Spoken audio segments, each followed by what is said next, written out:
who we are in this paradigm, in this cultural paradigm in which we live right now, does not necessarily define who we can be in a post-disaster situation. Certain types of environmental stimulation are going to awaken certain traits which otherwise might lay dormant.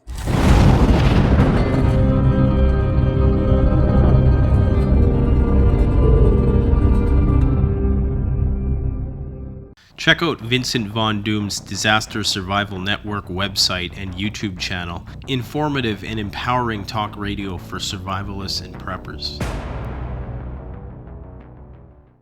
Hi folks, Canadian Prepper here. So I want to do a video response today to The Prepared Mind, who did a video called The Mesomorphic Hero.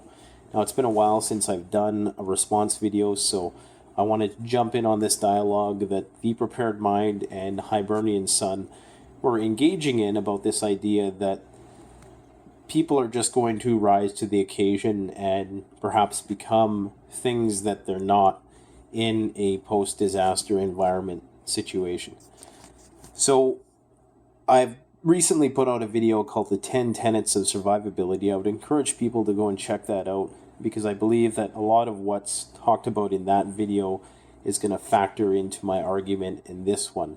Now, John of The Prepared Mind, and not to be confused with Prepared Mind 101, which is also a great channel.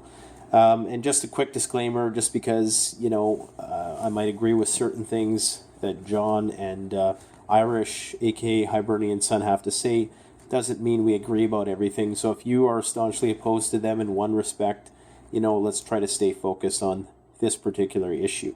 So John of The Prepared Mind, your main argument was that you didn't believe that people are going to up and be able to necessarily adapt to the changing circumstances. I think generally what you were saying was that, you're not just going to manifest a certain skill set that you need all of a sudden, and emphasizing the importance of training and this idea that who you are before grid down is who you're going to be after grid down.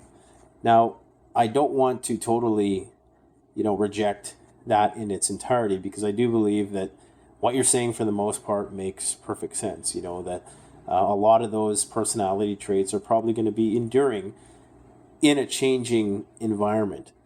However, there are going to be traits that are not enduring and that are going to change. Now, Irish added to the conversation by saying that, there's the aspect of willpower that's also there. So it's not just about skill sets and training, it's also about willpower. Now, I actually have 10 tenets of survivability, so that's why I would encourage people to go and check out that video that I did, which encompasses willpower, which I termed tenacity, and of course training, which is the skills. But there's also 8 more things, and I'm not going to go over all those again. Just go check out that video and you'll be able to get a more comprehensive understanding of what I'm talking about here today. But basically what I would bring to the argument, and Irish mentioned something else about the idea that we've never been tested before. And, and that a lot of people perhaps don't know who they are yet because the system hasn't provided the right conditions for them to recognize who they are.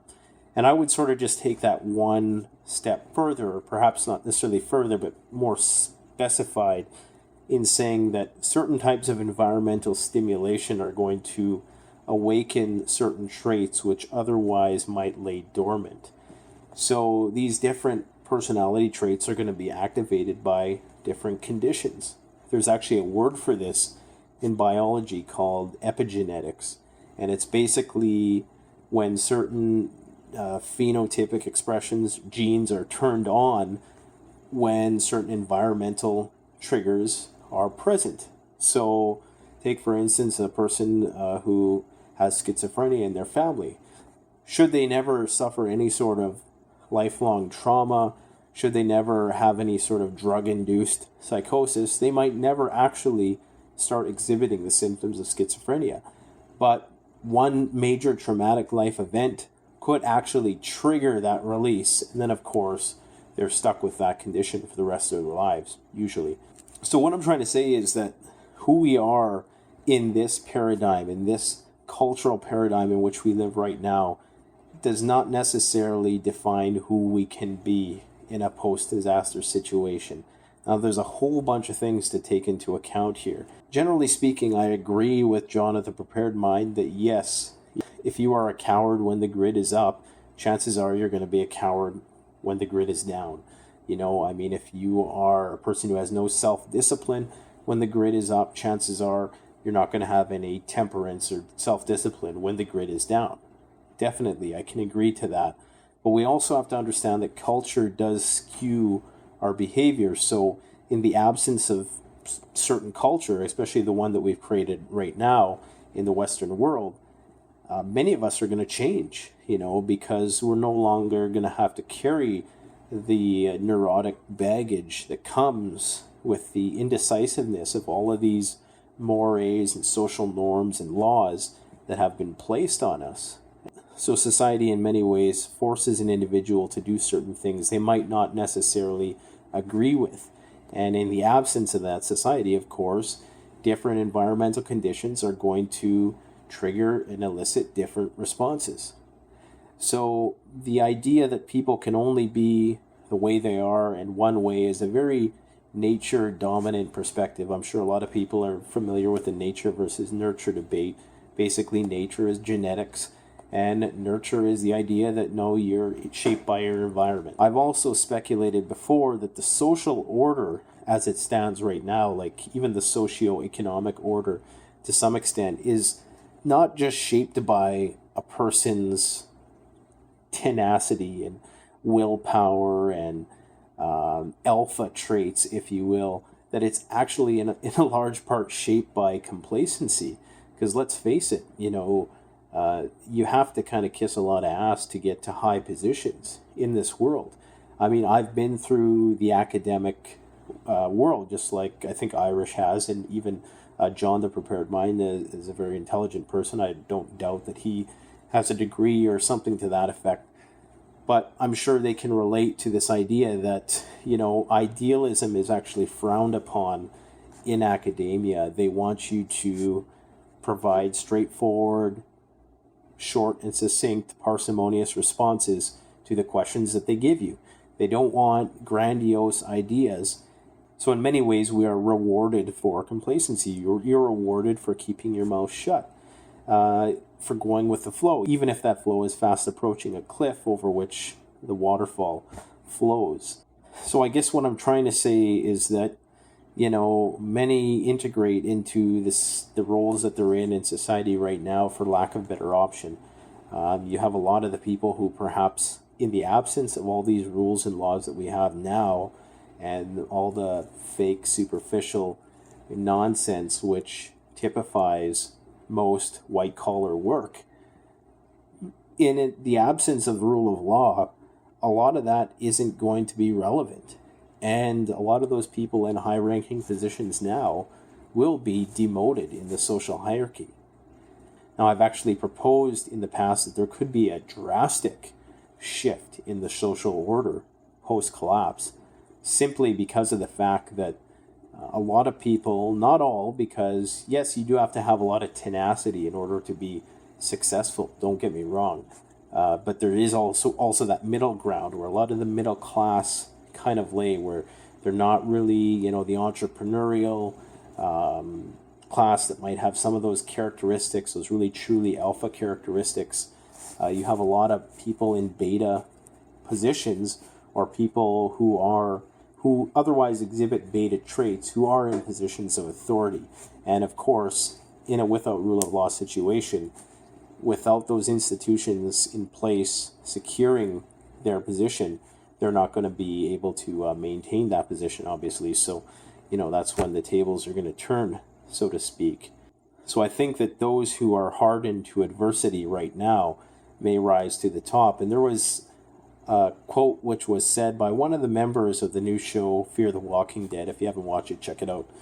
But he was the guy who plays the role of the drug addict. And I can't remember if it was in the show or if it was like one of those Talking Dead, after the show type talking affairs. But he said something to the fact that his character, the reason why he did so well in this new chaotic world, is because the world had finally caught up to him to his life, which was already chaos. So I found that kind of interesting that, somebody who's living and just surviving from day to day in this world will have a much easier time adjusting to chaos because their life is already chaos. So the learning curve is going to be a lot less of an incline. Now, I've also talked about, as John referenced, this whole idea that the good guys always win.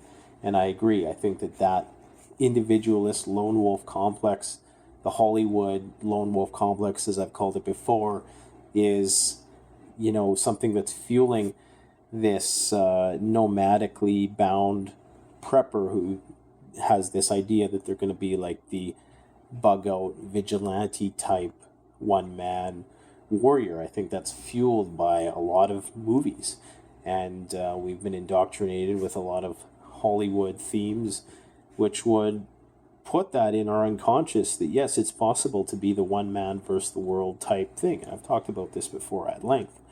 And I also think that is fueling some of the false sense of confidence that people have in their ability to rise to the occasion in the apocalypse. So while I do agree that skill sets cannot be immediately mastered post-collapse, there are many other aspects that determine a person's survivability. So while I agree with John about the idea that yes, you're not just going to be able to build a fire in a shelter if you've never done it before, even if you've seen it on YouTube. You actually have to go out and practice those skills. But I do agree that the other traits, which I'll quickly mention, which involve training, thinking, the territory you're in, the tools you're using, the theology or the theory that you have behind you, the spiritual aspects, the temperament, the emotional stability that you bring to the table, the people skills that you have, the trust, the teamwork, toughness, how tough and strong and courageous are you, your tenacity, and finally your tempo, which is your physical health. So there's a lot of factors aside just core skill sets that are going to go into determining whether a person is going to survive post-collapse.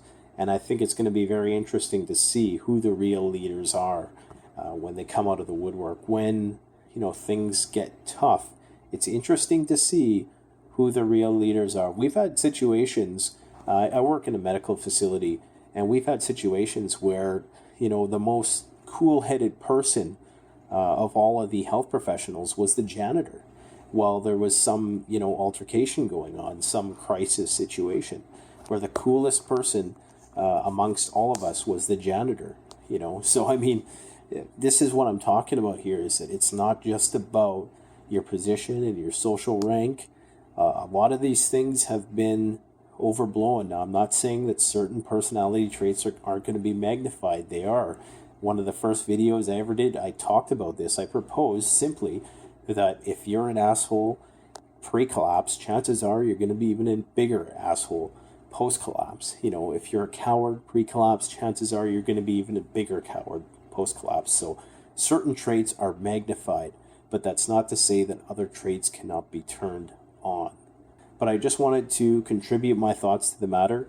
I really look forward to hearing more discussion and dialogue about this and video responses. It's been a long time since I've honored the preparedness community discussion, so I wanted to do that, and I wanted to weigh in and share my opinion. So let me know what you guys think about this. Please like, comment, subscribe, and I've said it before and I'll say it again, the next installment of the After the Collapse series is totally in the works. I've just been sort of backlogged with some other things in life and some other projects, but that one should be out before the end of October. So stay tuned for that. After the Collapse, Things Fall Apart, coming soon. Thanks for watching Canadian Prepper. Check out the Canadian Preppers Network blog, an excellent resource for survivalists and preppers.